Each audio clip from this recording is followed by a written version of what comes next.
આગળનો પ્રશ્ન જોઈએ આજે આપણે પીએન જંક્શન ડાયોડની ફોરવર્ડ બાયસ લાક્ષણિકતા સમજાવો. બરાબર. પીએન જંક્શન શું છે, પીએન જંક્શન કેવી રીતે બને છે એ હવે આપણને ખબર છે. પીએન જંક્શન ડાયોડને કોઈ બાહ્ય બેટરી સાથે ફોરવર્ડ બાયસમાં જોડી અને જોડ્યા બાદ શું ફેરફાર થશે, પરિપથમાં પ્રવાહ જે મળશે એ કયા અર્થમાં મળશે, પ્રવાહમાં ફેરફાર કેવી રીતે થશે એ માહિતી તમારે આપવાની છે. છેલ્લે આઈનો અને વીનો આલેખ દોરી અને એના પરથી તમારે ડાયોડનો અવરોધ પણ આપવાનો છે. બરાબર. એટલે આ આખો લાંબો પ્રશ્ન છે, અહીં ધ્યાન આપો પહેલેથી. આ પીએન જંક્શન ડાયોડની પરિપથ સંજ્ઞા છે. બરાબર. આ પી વિભાગ થયો નારીઓ, આ એન વિભાગ.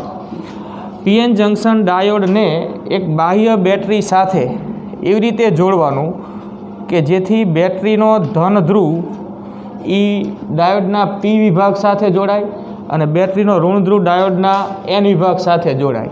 અને ડાયરેક્ટ સીધી બેટરી ન જોડતા આપણે અહીંયા એક રિયોસ્ટેટ મારફતે, બરાબર, બેટરીનું આ પીએન જંક્શન ડાયોડ સાથે જોડાણ કરશું.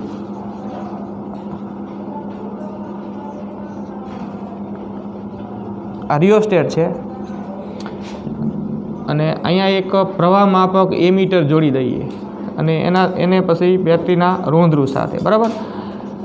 આ મિલી એમીટર છે જે પરિપથમાં વહેતા પ્રવાહનું મિલી એમ્પિયરમાં માપન કરશે. ડાયોડને લાગુ પાડેલો વોલ્ટેજ શોધવા માટે કે એને કેટલો વોલ્ટેજ લાગુ પાડ્યો છે, બરાબર, એ વોલ્ટેજનું માપ મેળવવા માટે ડાયોડને સમાંતર એક વોલ્ટમીટર જોડવામાં આવે છે. વોલ્ટમીટર હંમેશા જે તે ઘટકને સમાંતર જોડાય એટલે એ વોલ્ટમીટર એ ઘટકના બે છેડા વચ્ચેનું, બરાબર, વોલ્ટેજ કે સ્થિતિમાનનો તફાવત માપશે. પ્રવાહ માપક જે તે ઘટક સાથે શ્રેણીમાં જોડવું પડે કે જેથી કરીને એ ઘટકમાંથી, ઘટક એટલે અહીંયા પીએન જંક્શન ડાયોડ એ પરિપથ ઘટક છે. બરાબર. એ પરિપથ ઘટકમાંથી વહેતો પ્રવાહ એની સાથે શ્રેણીમાં જોડેલા પ્રવાહ માપકમાંથી પસાર થાય તો આમાંથી જે પ્રવાહ પસાર થયો એ જ આમાંથી પસાર થાય એટલે આ પ્રવાહ માપક પીએન જંક્શન ડાયોડમાંથી વહેતા પ્રવાહનું માપન કરશે.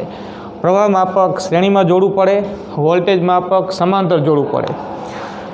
તો આ પરિપથ થયો, બરાબર, ડાયોડની ફોરવર્ડ બાયસ લાક્ષણિકતા મેળવવા માટે. એટલે આપણે આટલી માહિતી આપી દઈએ પહેલાં.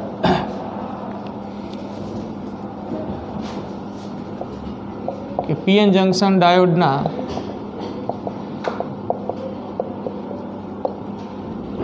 પી વિભાગને બેટરીના ધન ધ્રુવ સાથે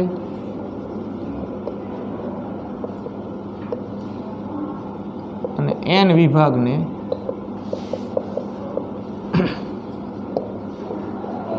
બેટરીના ઋણ ધ્રુવ સાથે જોડવામાં આવે છે.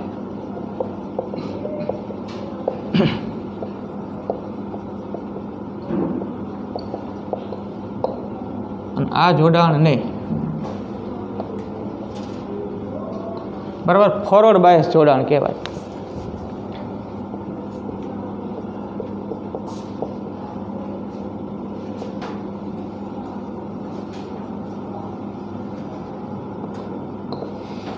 જો હવે અહીં ધ્યાન આપો.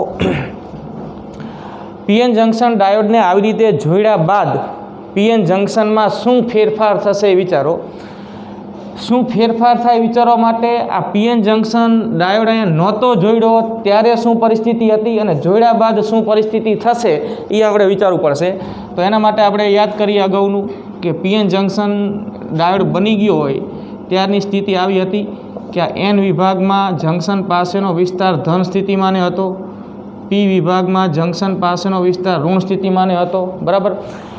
પીએન જંક્શન ડાયોડ બનીને તૈયાર છે, એને હજી પરિપથમાં જોડ્યો નથી ત્યારે પણ પીએન જંક્શન ડાયોડમાં જંક્શન પાસેના વિસ્તારમાં એનથી પી તરફનું વિદ્યુત ક્ષેત્ર પ્રસ્થાપિત થઈ ગયું હોય, બરાબર, ઈ જેટલું કે એને આપણે કંઈક E1 નામ આપી દઈએ કે E1 એ પીએન જંક્શન ડાયોડ ન જોડ્યો હોય ત્યારે એના એન વિભાગથી કયા વિભાગ તરફ, પી વિભાગ તરફ. આટલું આપણે જાણીએ છીએ. બરાબર. આપણે આ પણ વાત જાણીએ છીએ કે ડાયોડ પરનું સ્થિતિમાન શૂન્ય લીધું હોય તો જંક્શન પાસેનો એન વિભાગ ધન સ્થિતિમાને અને જંક્શન પાસેનો પી વિભાગ ઋણ સ્થિતિમાને મળે છે.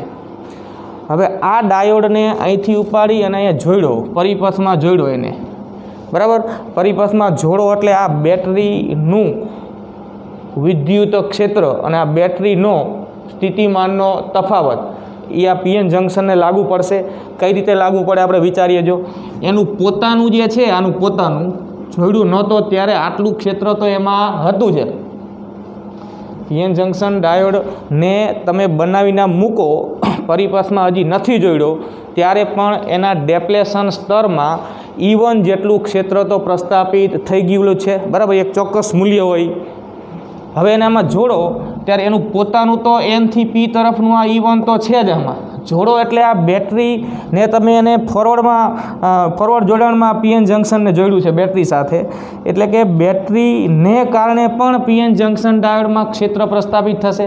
વાત આ સિમ્પલ જ છે કે તમે કોઈ વાહક તારને આમ બેટરી સાથે આમ જોડો તો આ ધનથી ઋણ તરફ આ બેટરીમાં શું પ્રસ્થાપિત આ વાહકમાં બેટરી વડે ધનથી ઋણ તરફ ક્ષેત્ર પ્રસ્થાપિત થશે આ બાજુ. તો એવી જ વાત અહીંયા પણ કે આ બેટરીના ધન ધ્રુવથી ઋણ ધ્રુવ તરફ પરિપથમાં આમ ક્ષેત્ર પ્રસ્થાપિત થાય અને એ જ પરિપથમાં પીએન જંક્શન જોડેલો છે. તો બેટરી વડે પીએન જંક્શનમાં વિદ્યુત ક્ષેત્ર કઈ બાજુ, N થી P કે P થી N, બરાબર. એટલે કે એના પોતાના ક્ષેત્રની કઈ બાજુ, વિરુદ્ધ દિશામાં. એટલે કે ડાયોડમાં જ્યારે એને નહોતો જોડ્યો ત્યારે જે ક્ષેત્ર હતું એના કરતાં જોડ્યા બાદ ડેપ્લેશન સ્તરના વિસ્તારમાં વિદ્યુત ક્ષેત્રનું પરિણામી મૂલ્ય ઘટશે. શું થશે? ઘટશે. વિરુદ્ધ દિશામાં આવ્યું ને. આ એક ચોક્કસ મૂલ્ય હતું, બરાબર. આ જે છે એટલું છે, એમાં તમે કોઈ સીધો ફેરફાર કરી શકતા નથી.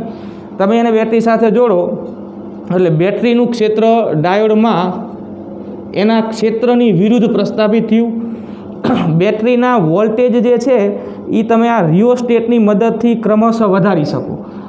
આ તો આમ તો ડીસી બેટરી જ છે, બરાબર. એક ચોક્કસ વોલ્ટેજ આના હોય, પણ એ વોલ્ટેજ જે પીએન જંક્શનને લાગુ પાડવાના છે એ સપ્લાય વોલ્ટેજ તમારે બદલવો હોય તો એના માટે રિયોસ્ટેટ ગોઠવું છે.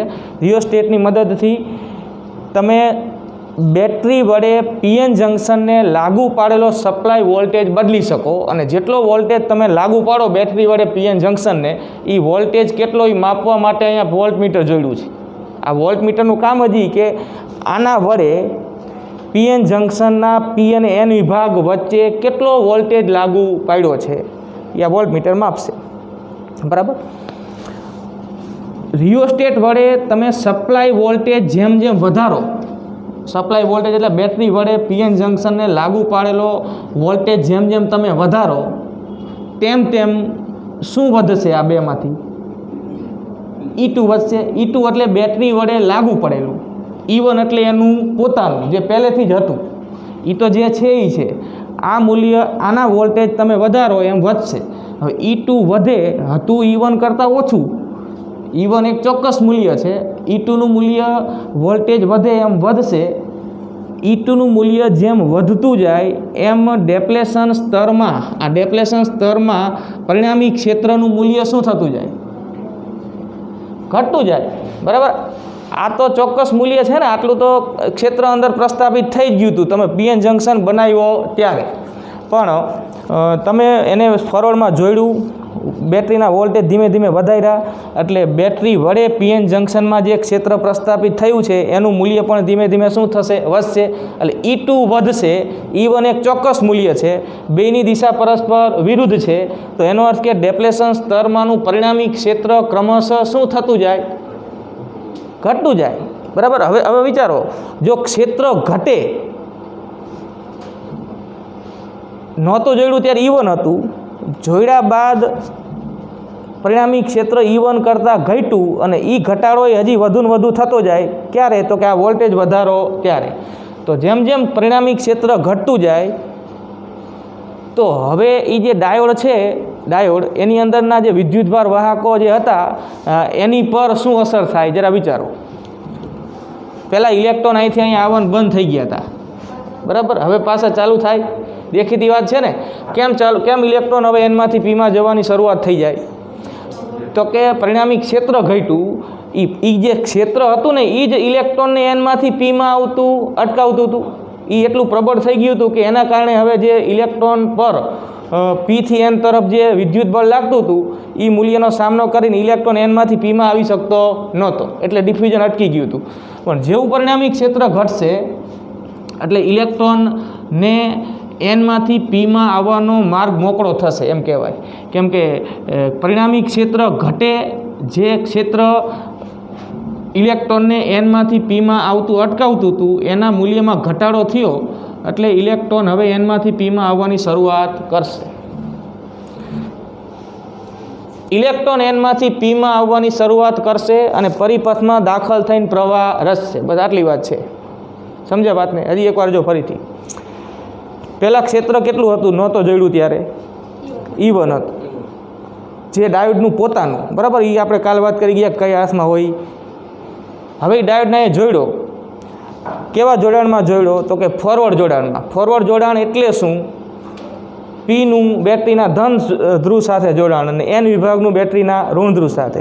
જેવો ડાયોડને તમે બેટરી સાથે ફોરવર્ડ બાયસમાં જોડશો એટલે બેટરીનો જે સપ્લાય વોલ્ટેજ હોય ડાયોડ પર એ લાગુ પડી જશે તરત જ, અને બેટરી વડે ડાયોડની અંદર જે પ્રસ્થાપિત ક્ષેત્ર હશે એ કઈ દિશામાં હશે? પીથી એન. એનું પોતાનું હતું એનથી પી. વિરુદ્ધ દિશામાં ક્ષેત્રો થયા ડેપ્લેશન સ્તરમાં એટલે પરિણામી ક્ષેત્ર શું થશે? ઘટશે. E1 એક ચોક્કસ મૂલ્ય છે. તમે E2નું મૂલ્ય તમારા હાથમાં છે, વધારવું કઈ રીતે? તમે આ વોલ્ટેજ વધારશો એટલે E2નું મૂલ્ય જે પીથી એન તરફ છે ડાયોડમાં એ વધશે. આ વધશે એટલે પરિણામી ક્ષેત્ર ઘટતું જશે. ડાયોડના ડેપ્લેશન સ્તરની અંદરનું પરિણામી ક્ષેત્ર જેમ જેમ ઘટતું જાય તેમ તેમ ઇલેક્ટ્રોનને એનમાંથી પીમાં આવવાનો માર્ગ મોકળો થાય. કેમ કે ઇલેક્ટ્રોનને આવતો છે એનમાંથી પીમાં જ, પણ આ ક્ષેત્ર એને નડી ગયું હતું એટલે ડિફ્યુઝન બંધ થઈ ગયું હતું. હવે એ પરિણામી ક્ષેત્રમાં તમે શું કર્યો? ઘટાડો. એટલે ઇલેક્ટ્રોન એનમાંથી પીમાં હવે આવવાની શરૂઆત કરશે. કેમ કે પરિણામી ક્ષેત્ર ઘટવાથી પીથી એન તરફ ઇલેક્ટ્રોન પર જે ઈ જેટલું બળ લાગતું હોય ને એ બળ પણ શું થશે? ઘટશે. સમજો જ વાતને? હવે આ જોડાણ કર્યા બાદ અહીંયા ઈનો અર્થ શું થાય? તો કે ઈનો અર્થ એટલે E1 અને E2નું પરિણામી ક્ષેત્ર જે ઓછું થશે. E1 કરતાં કેવું થશે? ઓછું. એટલે ઇલેક્ટ્રોન પર ક્ષેત્રની વિરુદ્ધ દિશાનું ઈ જેટલું બળ જે લાગે પરિણામી ક્ષેત્રની વિરુદ્ધ દિશાનું. જો આ મૂલ્ય એક્ઝેક્ટ કોઈ ચોક્કસ મૂલ્ય છે. E2 તો E1 કરતાં ઓછું જ છે, પણ એનું મૂલ્ય તમે E1ની નજીક લઈ જાઓ છો એટલે પરિણામી ક્ષેત્રની દિશા તો આ જ રહેશે ને, આમ જ. પરિણામી ક્ષેત્ર આમ જ રહેશે. ઇલેક્ટ્રોન પર બળ એની કઈ બાજુ લાગશે? વિરુદ્ધ. પરિણામી ક્ષેત્રનું મૂલ્ય ઘટશે એટલે બળ ઘટશે. બળ ઘટશે એટલે વધુ ને વધુ મેજોરિટી ચાર્જ કેરિયર જે એન વિભાગના છે એ જંકશન પાર કરી અને એનમાંથી ક્યાં આવતા જશે? પીમાં. અને પરિપથમાં જોડેલો છે ડાયોડ, બરાબર. એટલે ઇલેક્ટ્રોનને આમ પરિપથમાં પ્રવેશવાનો માર્ગ એ છે. હવે ખાલી કંઈ એમને નથી આ, બરાબર. એટલે એનમાંથી પીમાં ઇલેક્ટ્રોનનું ડિફ્યુઝન મોટા પ્રમાણમાં શરૂ થાય. એ ઇલેક્ટ્રોન પરિપથમાં પ્રવેશીને પ્રવાહ રચે. આને કહેવાય પીએન જંકશન ડાયોડ માટે મુક્ત ઇલેક્ટ્રોનનો પ્રવાહ, બરાબર. પરિપથમાં ખાલી ઇલેક્ટ્રોન જ વિદ્યુતભાર વાહકો નથી, અહીંયા હોલ પણ વિદ્યુતભાર વાહકો છે. તો હોલનું પણ ડિફ્યુઝન અહીંયા થાય. જો જેમ એન વિભાગમાંથી પી વિભાગમાં ઇલેક્ટ્રોન આવશે એમ હોલનું પણ ડિફ્યુઝન પી વિભાગમાંથી ક્યાં થશે? એન વિભાગમાં. હવે તમને હોલના ડિફ્યુઝનનો અર્થ ખબર હોવી જોઈએ. હોલ છે એ કોઈ વાસ્તવિક કણ નથી. ઇલેક્ટ્રોન જેમ આવ્યા એમ કંઈ હોલ અહીંથી ગતિ કરીને અહીંયા જતું નથી. અહીંયા શું થવાનું છે? તો કે એનમાંથી પીમાં જે ઇલેક્ટ્રોન આવે છે એમાંના એવા ઇલેક્ટ્રોન કે જે સીધા જ પરિપથમાં દાખલ થઈને પ્રવાહ રચશે એ કહેવાય ઇલેક્ટ્રોનનો પ્રવાહ. અને એવા ઇલેક્ટ્રોન જે એનમાંથી પીમાં જ આવે છે એવા ઇલેક્ટ્રોન કે જે પીમાંના હોલમાં પૂરાતા હોય. એટલે અહીંથી ઇલેક્ટ્રોન અહીંયા આવ્યો એ પીમાંના હોલને પૂરે અને અહીંથી આવેલો ઇલેક્ટ્રોન છે એ અશુદ્ધિ પરમાણુનો હોય, મોટા પ્રમાણમાં તો એના જ હોય, પણ બીજા સહસંયોજક બંધમાંથી મુક્ત થયેલા પણ હોય, જેને અહીંયાથી મુક્ત થઈને અહીંયા શું સર્જેલો હોય? હોલ. એટલે અહીંથી ઇલેક્ટ્રોન અહીંના કોઈ હોલને પૂરે તો હોલ પહેલાં અહીંયા હતું અને હવે અહીંયા છે. એનો અર્થ કે હોલનું ડિફ્યુઝન ક્યાંથી ક્યાં થયું કહેવાય? પીથી એન. સમજ્યા વાત ને? આવો અર્થ છે. એટલે હોલ છે એ તો ખાલી એક ઇલેક્ટ્રોનની ઉણપ દર્શાવે છે, બરાબર. ઇલેક્ટ્રોન વાસ્તવિક રીતે એનમાંથી પીમાં આવે, જ્યારે એનમાંથી પીમાં આવતો ઇલેક્ટ્રોન પીમાંના હોલને પૂરે અને એનમાં હોલ સર્જે, એ હોલનું ડિફ્યુઝન પીમાંથી ક્યાં થયું કહેવાય? એન. આવું શરૂ થઈ જાય આ જોડો ત્યારબાદ, એટલે હોલને કારણે પણ પ્રવાહ મળે અને ઇલેક્ટ્રોનને કારણે પણ પ્રવાહ મળે. બીજી શું અસર થાય? જો આ વોલ્ટેજ વધારશો, પરિણામી ક્ષેત્ર ઘટશે અને સ્થિતિમાનના તફાવતના સંદર્ભમાં વિચારો તો પીએન જંકશન ડાયોડમાં એક ચોક્કસ મૂલ્યનું પોટેન્શિયલ બેરિયર જે પ્રસ્થાપિત થઈ ગયું હતું એમાં પણ શું થશે? ઘટાડો.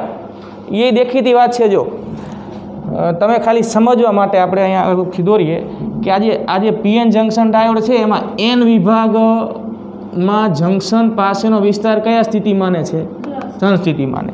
એટલે એને આપણે એક ધન ધ્રુવ તરીકે લઈએ. આ એન વિભાગનો જંકશન પાસેનો વિસ્તાર ધન સ્થિતિ માને છે. એને આપણે એક બેટરી વડે દર્શાવવું છે, બરાબર. એક નાની એવી અંદર બેટરી કે વિદ્યુત કોષ રચાણો એવું કહી શકાય, કેમ કે આ ધન સ્થિતિમાન અને આ ઋણ સ્થિતિમાન, બે વચ્ચે કંઈક ચોખ્ખો વિદ્યુત સ્થિતિમાનનો તફાવત પ્રસ્થાપિત થયો છે.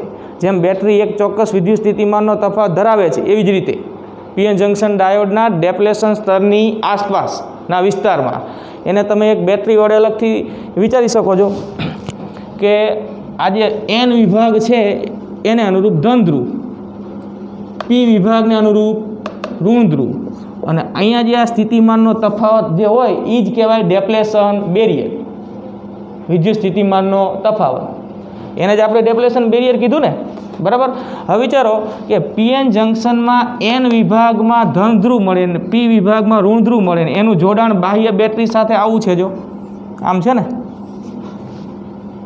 તો એનો અર્થ શું થાય? જો કે આનું જે સ્થિતિમાન છે આનું એની અંદર પીએન જંકશનની અંદર એ આમ હોય ધનથી ઋણ આમ, અને આનું ધનથી ઋણ અંદર આમ હોય. એનો અર્થ કે અહીંયા આના વડે લાગુ પાડેલો સ્થિતિમાનનો તફાવત અંદર પ્રસ્થાપિત સ્થિતિમાનના તફાવત કે પોટેન્શિયલ બેરિયરની કઈ બાજુ છે? વિરુદ્ધ છે.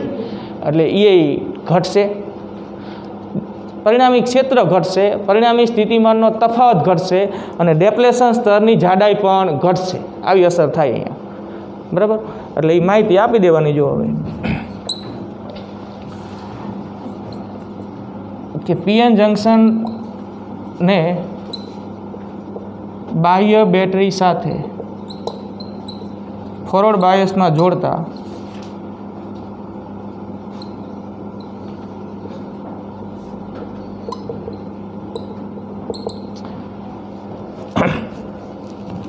ડેપ્લેશન સ્તરની જાડાઈ ઘટશે,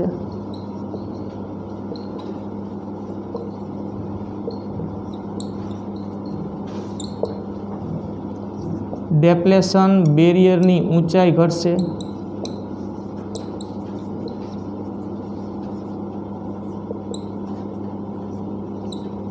ડેપ્લેશન બેરિયર એટલે સ્થિતિમાનનો તફાવત ટૂંકમાં, બરાબર. અને વધુ ને વધુ ઇલેક્ટ્રોન એનમાંથી પીમાં જશે અને પરિણામી ક્ષેત્ર પણ ઘટશે, બરાબર. એ ડેપ્લેશન સ્તરમાં પરિણામી વિદ્યુત ક્ષેત્ર ઘટશે.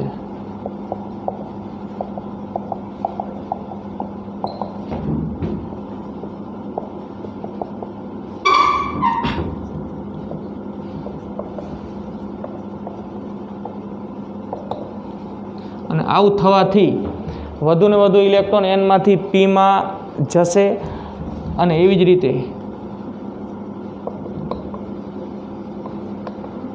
વધુ ને વધુ ઇલેક્ટ્રોન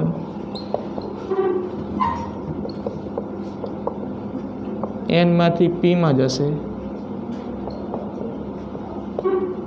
અને એવી જ રીતે, બરાબર, એવી જ રીતે અમુક અંશે હોલનું ડિફ્યુઝન પણ પીમાંથી એનમાં થશે, બરાબર.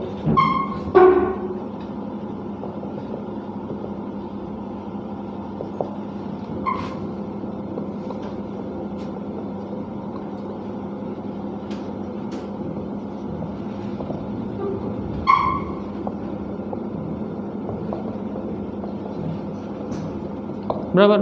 ટૂંકમાં ઇલેક્ટ્રોન વિદ્યુતભાર વાહકો છે, હોલ વિદ્યુતભાર વાહકો છે, એનું ડિફ્યુઝન શરૂ થઈ ગયું, જે પરિપથમાં દાખલ થઈને પ્રવાહ રચશે. એટલે અહીંયા આપણને ઇલેક્ટ્રોન અને હોલ બંનેને કારણે પ્રવાહ મળશે અને મળતો કુલ પ્રવાહ એ IE પ્લસ IH જેટલો હોય છે. ઇલેક્ટ્રોનને કારણે મળતો પ્રવાહ અને હોલને કારણે મળતો પ્રવાહ.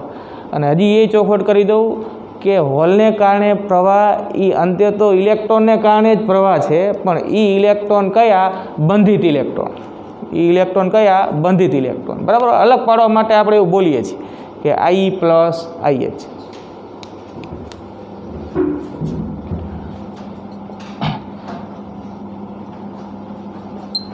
આ વિદ્યુતભાર વાહકોને લીધે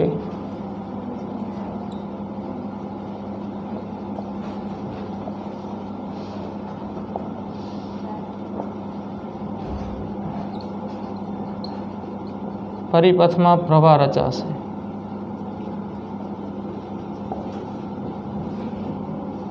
કુલ પ્રવાહ I બરાબર IE પ્લસ IH જેટલો હોય છે. બરાબર. કુલ પ્રવાહ IE પ્લસ IH. ટૂંકમાં અહીંયા વિદ્યુતભાર વાહકો શબ્દ વાપર્યો, એમાં બે આવી ગયા, ઇલેક્ટ્રોન અને હોલ. બેને કારણે પ્રવાહ રચાય એટલે પરિપથમાં કુલ પ્રવાહ I બરાબર IE પ્લસ IH જેટલો હોય છે. અને આ પ્રવાહ મિલી એમ્પિયરના ક્રમનો મળે છે. એટલે આપણે અહીંયા પ્રવાહ માપક તરીકે મિલી એમીટર જોડેલું છે. જે પ્રવાહ રચાય એ પ્રવાહ આ મિલી એમીટરમાં માપી શકાશે. આ પ્રવાહ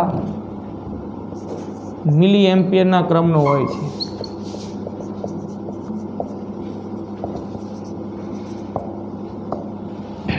બરાબર. તો આટલી માહિતી આપવાની છે.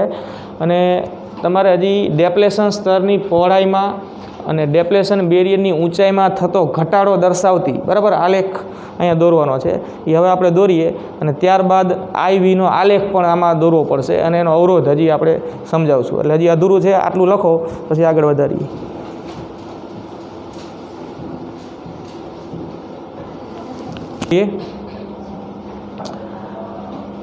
આપણે અહીં લખ્યું કે ડેપ્લેશન બેરિયરની ઊંચાઈ ઘટે છે અને ડેપ્લેશન સ્તરની જાડાઈ પણ ઘટે છે. ઘટવાનું કારણ હવે આપણે જાણીએ છીએ. બરાબર. આ હકીકત આપણે આલેખમાં દર્શાવી છે. PN જંકશન ડાયોડને ફોરવર્ડ બાયસમાં જોડતા પરિણામી વિદ્યુત ક્ષેત્ર ઘટે ડાયોડમાં. ડાયોડની અંદરનું પરિણામી સ્થિતિમાનનો તફાવત એટલે કે ડેપ્લેશન બેરિયર ઘટે અને એ ઘટાડો જે છે એ આપણે અહીંયા આલેખમાં સૂચવવો છે. તો એના માટે આપણે અહીંયા આ જે લાઈન દોરી છે આ વચ્ચે બરાબર એ જંકશન લાઈન છે. આ જંકશન બરાબર એવું હોય તો આમ સાઈડમાં આપણે આકૃતિ દોરીએ. આ જંકશન લાઈન, આ જંકશન લાઈનને અનુરૂપ અહીંયા આપણે V લીધું છે. અહીંથી આ બાજુ જાઓ એમ N વિભાગ આવશે, આમ જાઓ એમ કયો વિભાગ આવશે? P આવશે. બરાબર. એટલે આ જંકશનથી N વિભાગમાં અંતર, આ જંકશનથી આમ P વિભાગમાં અંતર. જંકશન પરનું સ્થિતિમાન આપણે યાદચ્છિક રીતે શું લઈએ છીએ? શૂન્ય.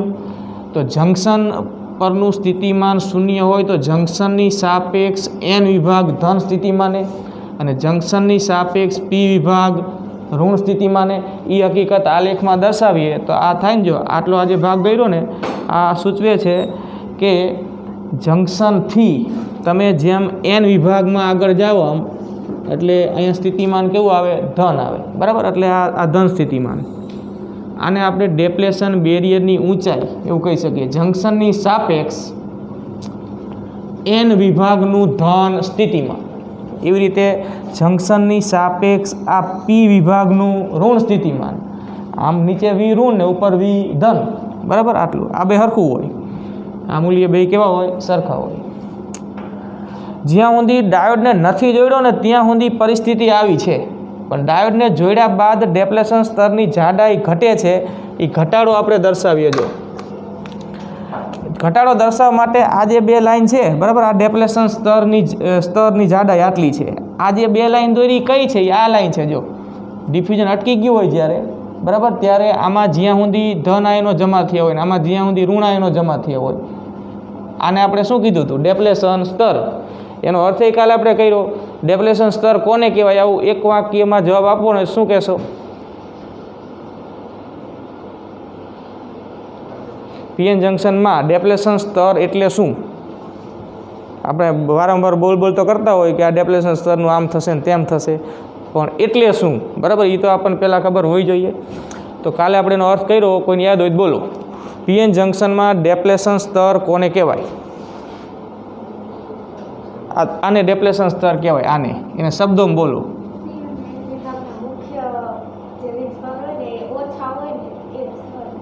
બરાબર છે, બરાબર.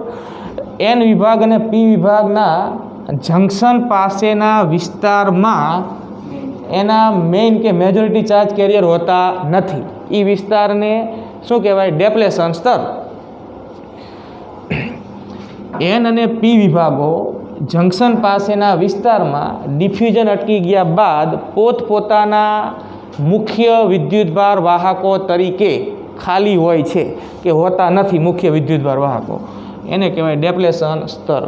તો આ જ્યાં સુધી નથી જોડ્યું ને પીએન જંક્શન, ત્યાં સુધી ડેપ્લેશન સ્તર અહીંયા આલેખમાં આ દર્શાવ્યું છે આપણે, બરાબર. આ ડેપ્લેશન સ્તર જોડ્યા બાદ એની જાડાઈ ઘટે છે. એ ઘટાડો દર્શાવવા આપણે આ લાઈનને થોડીક અંદર ખેંચી લઈએ અને આમ અંદર ખેંચી લઈએ. એ ઘટાડો સૂચવે એક, બરાબર, લાક્ષણિક આલેખ દોરવાનો આ રીતે.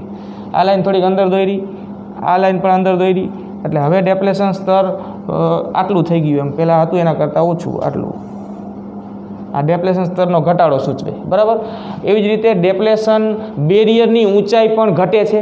પહેલાં જંક્શનની સાપેક્ષ, બરાબર. આ બધા શબ્દોના ચોક્કસ અર્થ છે. ડેપ્લેશન બેરિયરનો અર્થ થયો કે જંક્શનની સાપેક્ષ એન વિભાગનું ધન સ્થિતિમાન કે જંક્શનની સાપેક્ષ પી વિભાગનું ઋણ સ્થિતિમાન પહેલાં જે હતું એના કરતાં ઘટશે.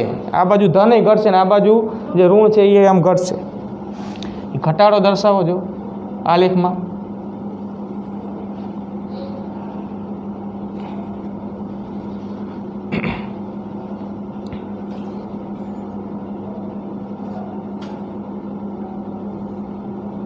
બરાબર, આ રીતે આ ઘટાડો થયો. હવે આટલું છે, હવે અહીંયા આટલું છે, બરાબર. આ એક્ઝેક્ટ અહીંયા નથી દોરાણું, પણ આ બે બાજુ ભાગ કેવા ગણવાના? સરખા, બરાબર. તો આ એક આકૃતિ આ પ્રશ્નમાં તમારે દોરવાની થાય. હવે આગળ વાત કરીએ જો કે તમે જેમ જેમ બાહ્ય બેટરીના વોલ્ટેજ વધારશો તેમ તેમ, બરાબર, પરિપથમાં પ્રવાહનું મૂલ્ય પણ શું થશે? વધશે. કેમ કે વધુને વધુ ઇલેક્ટ્રોન જંક્શન પાર કરી અને એનમાંથી પીમાં જઈને પરિપથમાં દાખલ થાય છે, જે પ્રવાહના મૂલ્યમાં વધારો કરશે. તો આપણે હવે અહીં એક આલેખ દોરવો છે. જે આલેખ બાહ્ય બેટરીનો વોલ્ટેજના વધારા સાથે પરિપથમાં પ્રવાહમાં થતો વધારો કઈ રીતે થાય છે એનો લાક્ષણિક આલેખ છે. એનું આપણે અર્થઘટન કરવાનું છે. એટલે અહીં લખીએ જો કે બાહ્ય બેટરીનો પ્રવાહ વોલ્ટેજ વધારતા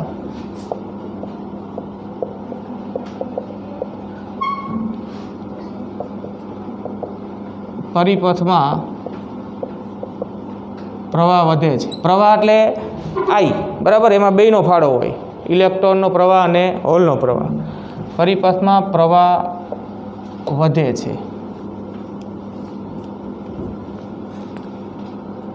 અને પીએન જંક્શન માટે આઈવી સંબંધ, વોલ્ટેજ પ્રવાહનો આલેખ ટૂંકમાં કહેવાય. આઈવી સંબંધને તેની લાક્ષણિકતા કહે છે.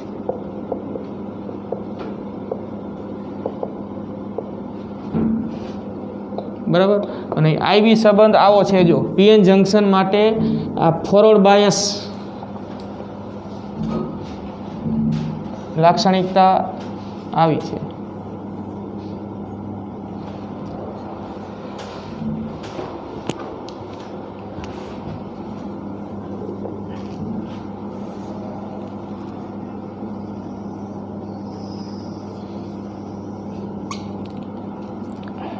અહીંયા આપણે પ્રવાહ લેશું, પ્રવાહ મિલી એમ્પિયરના ક્રમનો.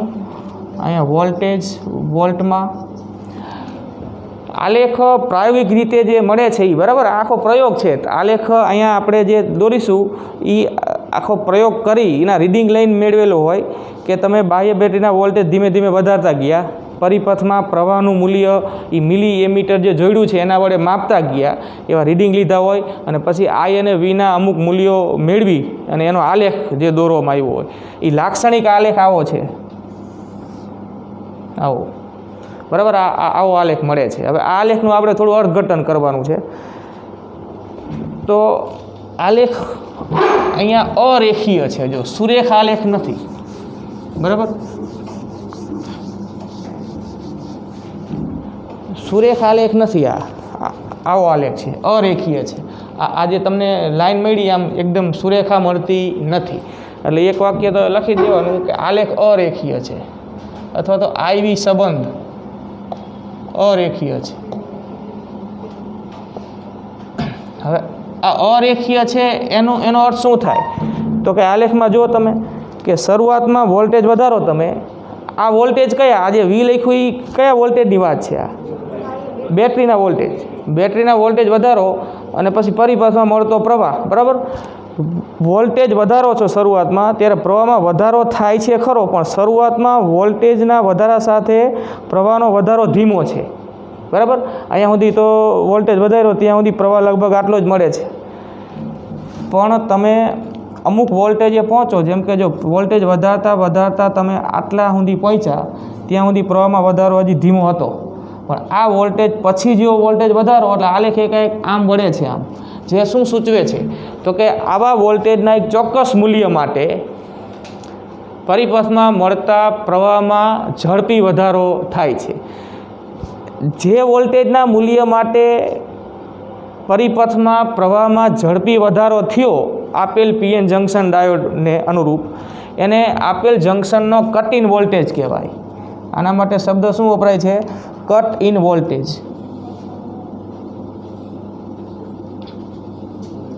એક ચોક્કસ મૂલ્ય હોય એના કરતાં વોલ્ટેજ વધશે એટલે પછી પ્રવાહ ઝડપી વધશે. ત્યાં સુધી પ્રવાહનો વધારો હજી કેવો છે? ધીમો છે. એટલે એ આપણે અહીંયા માહિતી આપી દેવાની કે આલેખ પરથી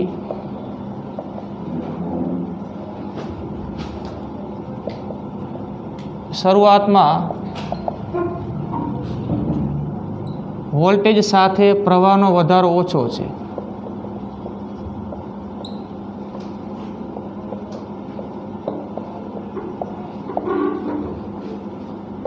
પ્રવાહનો વધારો ધીમો છે. બરાબર, વોલ્ટેજના એક ચોક્કસ મૂલ્ય માટે પ્રવાહમાં ઝડપી વધારો થાય છે.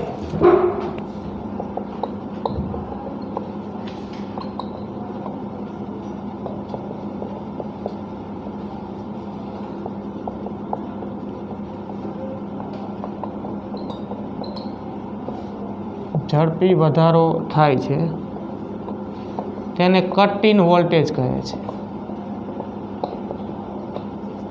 કે થ્રેશોલ્ડ વોલ્ટેજ એવું પણ કહેવાય. હવે આપણે અહીંયા આના કારણમાં જવાનું નથી, પણ તોય થોડીક વાત કરીએ. જો તમારે તો આટલું માહિતી આપી દેવાની હોય, પણ આવું કેમ એવો પ્રશ્ન ઊભો થાય તો એ સમજી શકાય એવું છે. જો પરિપથ જુઓ તમે અને PN જંકશન ડાયોડ આખું તમને ખબર છે. હવે આવું કેમ થાય? એમ ડાયરેક્ટ વોલ્ટેજ વધારો ને તરત જ પ્રવાહ આમ સમપ્રમાણમાં કેમ નથી વધતો? સંબંધ રેખીય કેમ નથી મળતો? સંબંધ અરેખીય કેમ મળે છે? જ્યારે અવરોધ હોય, અવરોધ છે બરાબર, અવરોધના બે છેડા વચ્ચે તમે બેટરી જોડો ઓમના નિયમ વડે, અહીંયા તમે IV સંબંધ મેળવો તો એ આલેખ તો કેવો મળે છે? સુરેખ આલેખ મળે છે. એનો અર્થ કે અહીંયા V અને I સમપ્રમાણમાં છે. બરાબર, અહીંયા V અને I જો સમપ્રમાણમાં હોય તો પછી આલેખ સુરેખ મળે અને આ એવું સૂચવે છે કે આપેલ જે પરિપથ ઘટક છે બરાબર એનો અવરોધ કેવો છે? અચળ છે. સુરેખ આલેખનો ઢાળ બદલાય નહીં. અહીંયા ઢાળ IV આલેખનો ઢાળ શું આપે? ઇક્વલ. આ ઢાળ શું આપે? R આપે કે 1/R આપે? 1/R આપે ને. આ ડેલ્ટા I, આ ડેલ્ટા V.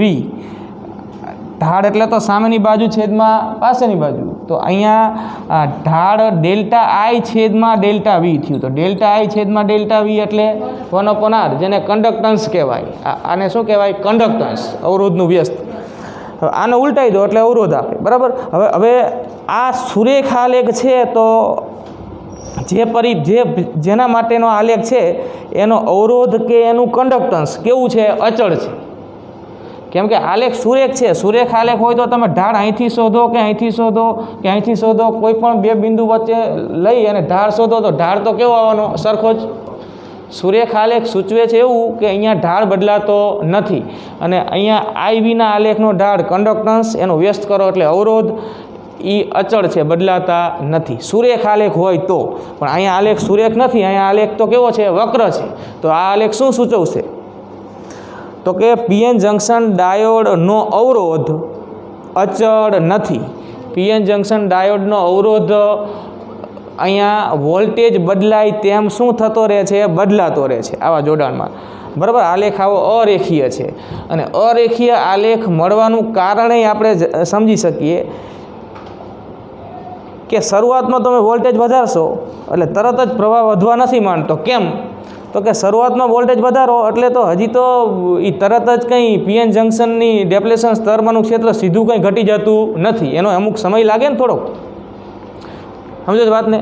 તમે બાહ્ય બેટરીનો વોલ્ટેજ વધારવાની શરૂઆત કરો એટલે હજી તો બેટરી વડે ક્ષેત્ર તપાસે, એનો અમુક સમય લાગશે. અમુક વોલ્ટેજના મૂલ્ય સુધી એ ક્ષેત્ર એટલું પૂરતું થશે બેટરીનું કે જે અંદરના પ્રસ્થાપિત ક્ષેત્રના મૂલ્યમાં હવે પૂરતો ઘટાડો કરશે, અને પછી વધુ ને વધુ ઇલેક્ટ્રોન એનમાંથી પીમાં આવશે.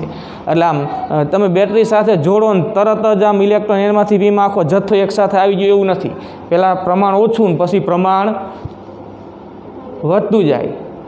જેમ પ્રમાણ વધતું જાય વોલ્ટેજ વધારો, એમ પ્રમાણ વધતું જાય પછી પ્રવાહમાં કેવો વધારો થશે? ઝડપી. એટલે હજી શરૂઆત કરો પ્રયોગની ત્યારે હજી કંઈ તરત જ જેવી શરૂઆત કરીને જેવી બેટરી જોડીને બેટરીના વોલ્ટેજ જેવા હજી વધાર્યા નાના એવા મૂલ્યના છે અને થોડોક વધારો કર્યો, તરત જ કંઈ ક્ષેત્ર એટલું ઘટી નથી જતું કે તરત જ કંઈ આખો જથ્થો એમાંથી પીમાં આવી જતો નથી. એમાં અમુક સમય લાગે. અમુક મૂલ્યનો વોલ્ટેજ વધે પછી આ ડિફ્યુઝનનું પ્રમાણ શું થશે? વધશે. સમજો છો? એટલે પછી પ્રવાહ વધશે ને એટલે આલેખ અહીંથી આમ વળશે. લાક્ષણિકતા આ રીતે સમજી શકીએ આપણે. આ બધા મૂલ્યો લઈને દોરેલો હોય આલેખ, બરાબર. સુરેખ આલેખ નથી, આવો વક્ર છે.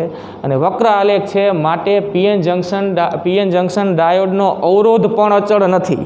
એને પીએન જંકશન ડાયોડનો ફોરવર્ડ બાયસ અવરોધ અથવા તો ફોરવર્ડ બાયસ ડાયનામિક અવરોધ કહેવાય, જેનું મૂલ્ય પણ આમાં જુદા જુદા બિંદુ પાસે જુદું જુદું હોય છે.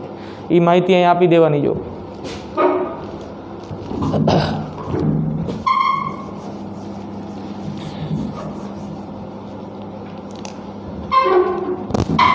જ્યાં ધ્યાન આપે. આપણે આલેખ પરનો આટલો એક ભાગ લઈ લીધો. આટલા ભાગમાં તો લગભગ કંઈ વક્રતા છે નહીં. તો તમારે આ ભાગમાં અવરોધ શોધવો હોય તો આ ભાગનો એક કટકો લઈ લીધો આલેખનો. અહીંનો અવરોધ શોધવો હોય, જો આના કરતાં અહીંયા અવરોધ જુદો હોય, આમ વક્ર છે એટલે અહીંનો અવરોધ શોધવો છે તો આવો એક નાનો ભાગ લીધો. આલેખ લગભગ સુરેખ જ છે એટલે અહીંયા સ્પર્શક દોરવાની કંઈ જરૂર નથી. આટલો ભાગ તો સુરેખ છે ને લગભગ. તો આ ડેલ્ટા આઈ કહેવાય, આ ડેલ્ટા વી કહેવાય, બરાબર. તમે આ આલેખનો ઢાળ, આ ખૂણાને થીટા કહી દો તો ઢાળ એટલે સામેની બાજુ છેદમાં પાસેની બાજુ.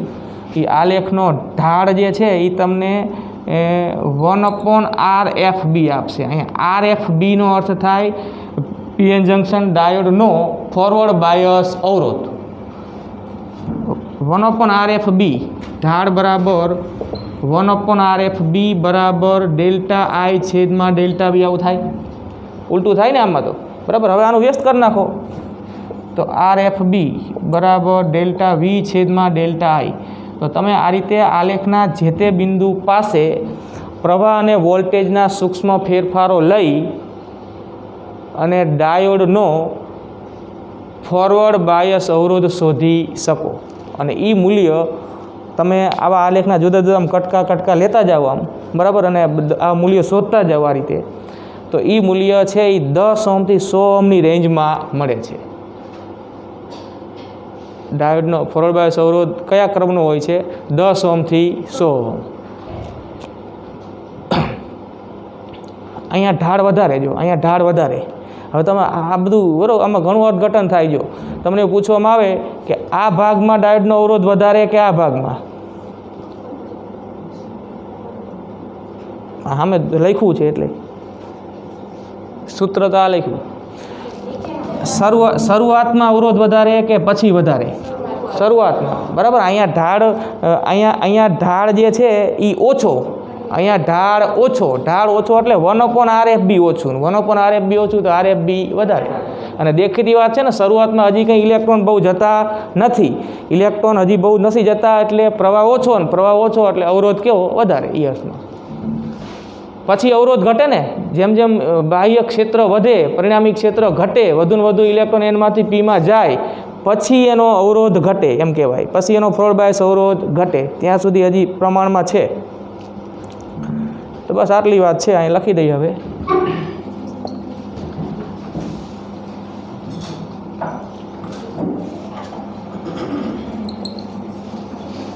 IV આલેખ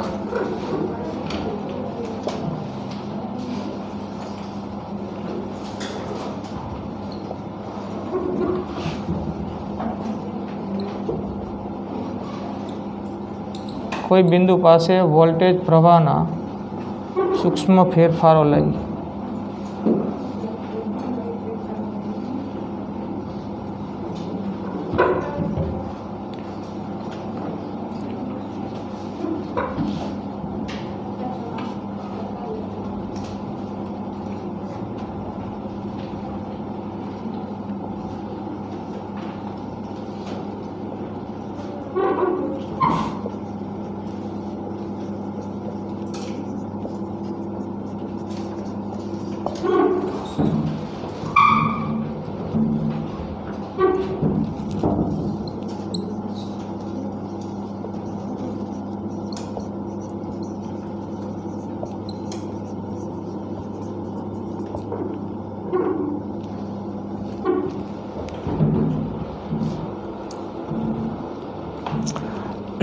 શરૂઆતમાં ફોરવર્ડ બાયસ અવરોધ 100 ઓહ્મની આસપાસ હોય. જેમ આમ આગળ જાઓ ને આલેખમાં, તેમ તેમ એ મૂલ્ય ઘટતું જાય.